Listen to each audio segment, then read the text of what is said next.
everyone. So last week we started looking at body image and we looked at who you would like to look like ideally, and who did you think looked beautiful. And I was trying to get you to kind of look at it in a different way, change how you kind of think, the way that you think. And so following on from that today, I wanted you to think about how you look to yourself.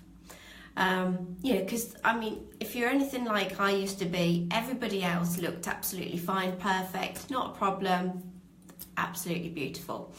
But for me, it was a very different thing altogether. But why is that, do you think? Have a think about, so if you're looking at somebody, hey, hi Sarah, you remembered again. Thank you for joining me. So if you have a think about it, when you look at other people, you're seeing them straight on exactly as they are, correct? But how do you look at yourself? So you can either kind of like look down, as I used to do, and look at my stomach and look at my legs. But then is that sort of like the real way of looking at you? Because it's sort of like all the proportions are very different as to if you were looking at yourself straight on. If you're kind of like sat down and you're all hunched over anyway when you're looking over at yourself, so your body, sort of like your posture and your position and the way you're angled and everything is going to be totally different. So it's not a true representation of yourself. So imagine you're sat down and you're kind of body checking your legs, as I used to do. And obviously if you're sat down, and your legs are kind of like against a seat underneath you, your legs are going to be sort of pressed out and sort of may look wider than, they might look to otherwise if you're stood up. But when you're looking at somebody else and maybe looking at their legs sort of like from a side point of view, they can look like they've got quite thin legs because it's sort of like, a different height. So it's really difficult to sort of like to see what you look like versus other people. And Stacey, I see you say in the mirrors and in pictures and things like that. Well, the thing is, again, is that a true representation of you? Because I don't know about you, but I have looked in so many different mirrors, in kind of, in different changing rooms, in different sort of like if you go into a restaurant, you go to a pub, your mirror at home, different ones that you might have around the house, in your kids' room, in your room, whatever. I don't know about you, but I feel that I look different in every one of them, and there's some that I can have a look in and I'll go, oh, I don't look too bad in that. This is now by, not necessarily before.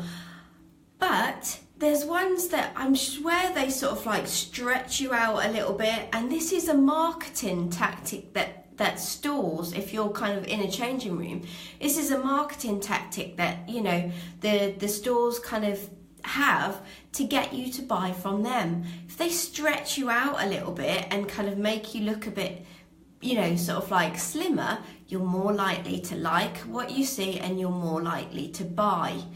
So again, what can you trust?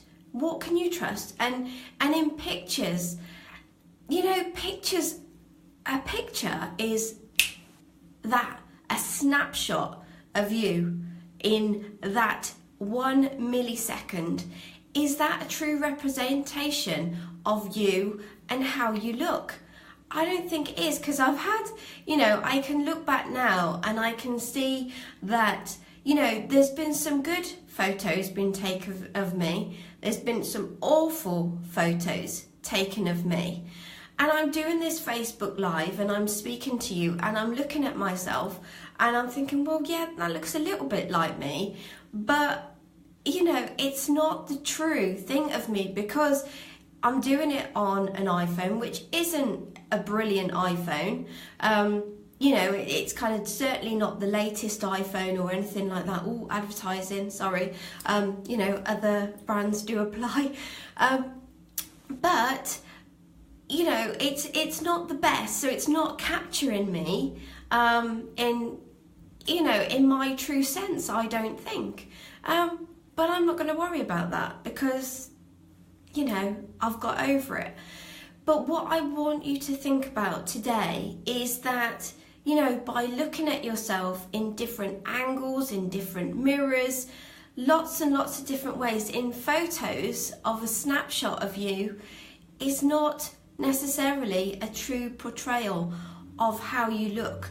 So please try, I know it's really, really hard, but please try not to kind of judge yourself according to your reflection, the angle that you're looking, etc.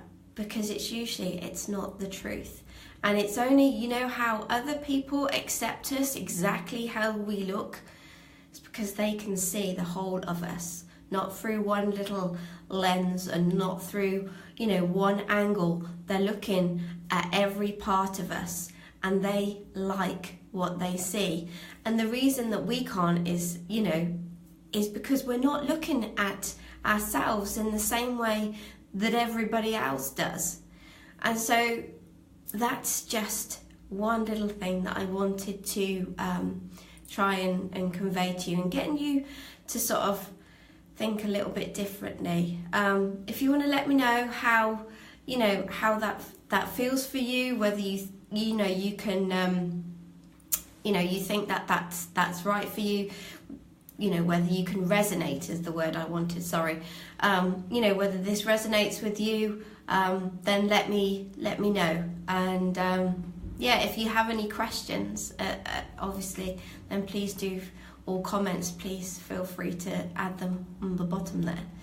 Okay, so basically it's like, how do you actually know what you look like? Because, you know, there's all these mirrors, angles. How do you know that it's true? So don't beat yourself up. Try not to beat yourself up about something that may even not be true, that we're looking at a different angle that is totally wrong, totally squiffy, skew-iff as I call it, and we're beating ourselves up so much for it. So just try and give ourselves a break.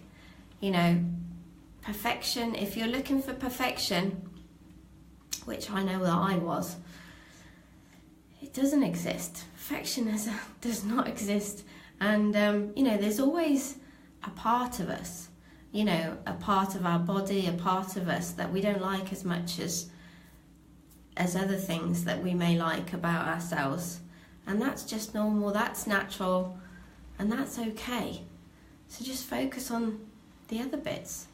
And as I said last time, you know, I'm very well aware that eating disorders are actually, you know, a mental health illness.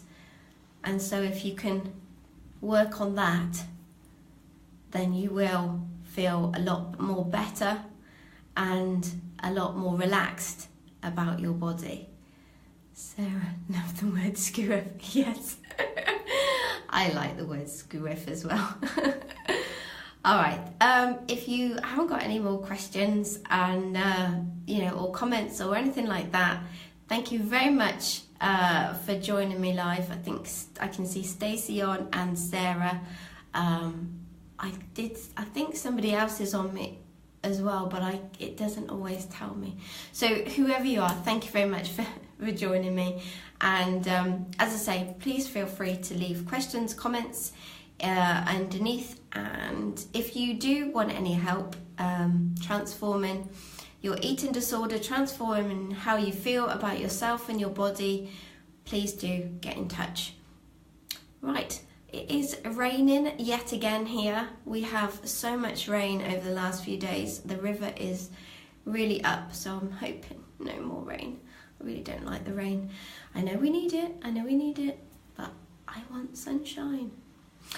Anyway, that's my little rant now. All right, take care everybody. Have a great rest of your day.